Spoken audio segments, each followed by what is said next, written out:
So the Daniel Jones situation with the New York Giants is, I don't know if it's taken a turn, but there's been a couple of developments here that according to ESPN, Daniel Jones is switching agents from CAA to Athletes First, whatever the hell that means. And he's getting ready to go negotiate a new deal with the Giants. And this is, on the eve of that as they're having conversations about it.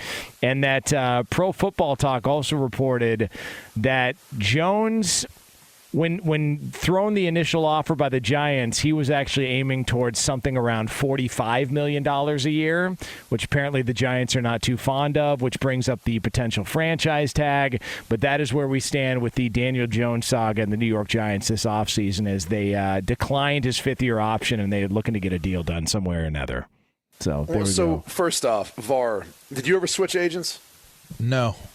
And I didn't even like my agent at the end. And I didn't switch. So that's I won't go that far. I love Tom Condon. Yeah, Tom Condon's a dope dude. Tom was my guy. Yeah, and that's I who almost I signed went up with Tom Condon. Yeah, I liked him. Love Tom. Love I didn't like Joel Siegel. Okay. Who'd you end up going with? The Postons. Okay. Yeah, exactly. Well, no, my whole thing is that was the Athletes First back then. Okay. Yeah. If you dig what I'm saying. Yeah. Okay. All right. So Tom was with CAA, and Athletes First at the time when I was coming on the draft had an agent named Dave Dunn. Dave Dunn was suspended for that year from being able to negotiate contracts. Now, at that point in time, that was a bigger deal because it was my rookie deal, and the advice that a lot of agents give prospective or prospects coming into the NFL is, you don't know that you're going to get a second deal. And so you better make sure the person that you do that first deal with is someone you feel comfortable with. And in that instance, Athletes First was somewhat eliminated from the conversation for me just because the guy who ultimately I wanted to be doing the negotiating, doing the deal, wasn't going to be able to do it. And so Tom Condon and CAA ended up being who I decided to go with, felt comfortable with, and they did a great job as far as structurally how they created the contract. But the problem is back then, there were so many things to negotiate, so many things. So it was different than now, whereas in today's NFL, when you're drafted as a rookie, you might say, well, if he's suspended for a year, that's fine because the rookie deal really isn't that hard to negotiate. There's two things. It's signing bonus and the timing of that signing bonus when you get those monies, and then it's offsets. Meaning if I end up getting traded somewhere else, who's on the hook for it, cut all stuff, who's on the hook for how much. That's essentially what are the two things they're negotiating now.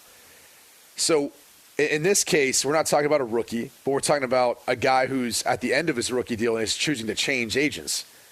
And it's kind of interesting only because these going from CAA to Athletes First, these are the two, I would say, the biggest, LaVar, in football? Relevant right now, yeah, they got the biggest names.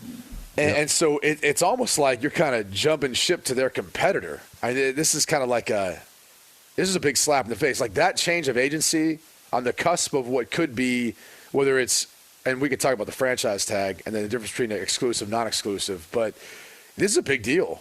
Like it's a bigger deal than most realize just because of the initial hit that agency is going to get, or in the case of CA, they're not going to get from this particular deal. I think when you first of all, if you look at the dynamics of both agencies, it's kind of interesting that Daniel Jones will go to Athletes First. I mean, we've started off every hour the same way so far. We'll keep the theme the same in hour two.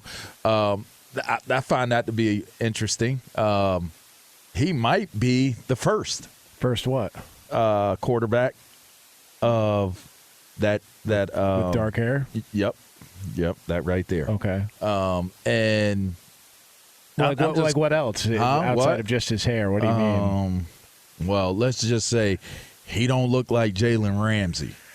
So are you saying? In fact, he doesn't. Is he Mac McClunging? I'm saying he don't. Athletes First. He don't what's happening here? He doesn't look like Deshaun Watson, who those are both athletes and players for athletes first.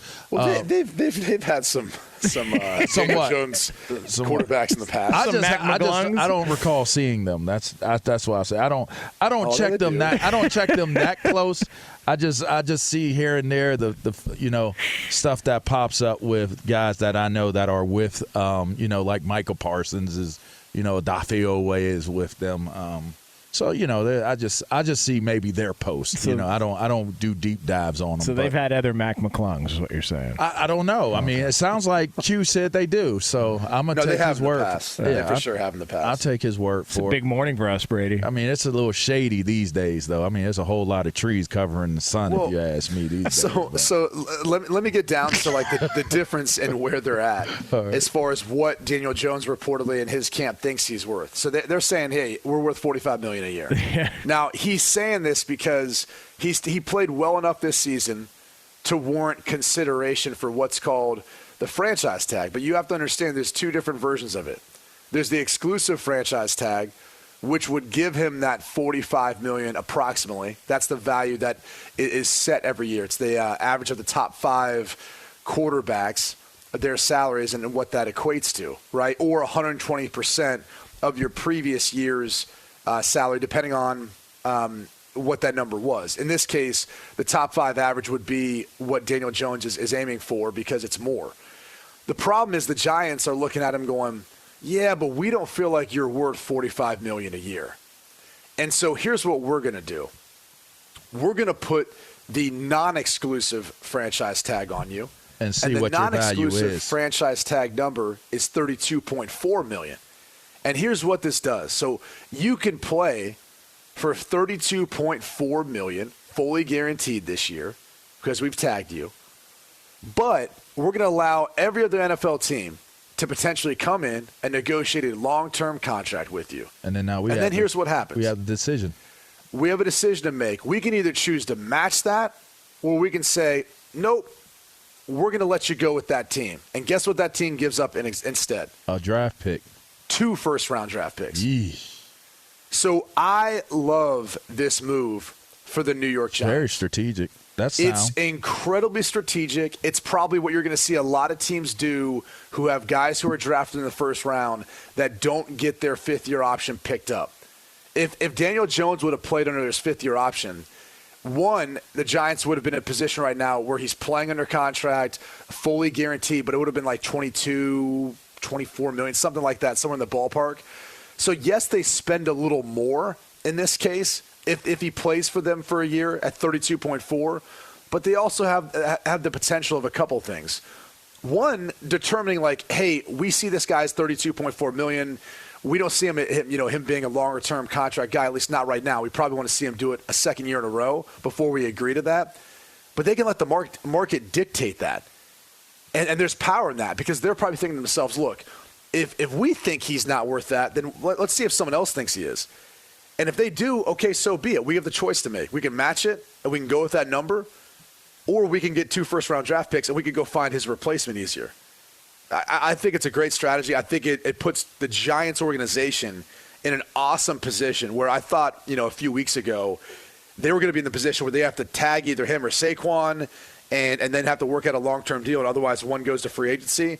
It looks like now Saquon's going to be up for free agency, and Daniel Jones is the one who's going to be looking at getting tagged, and not the franchise tag, the exclusive one that he wants. I mean, he's got no shot of getting $45 million, right? I don't think number. There's any shot. Shot.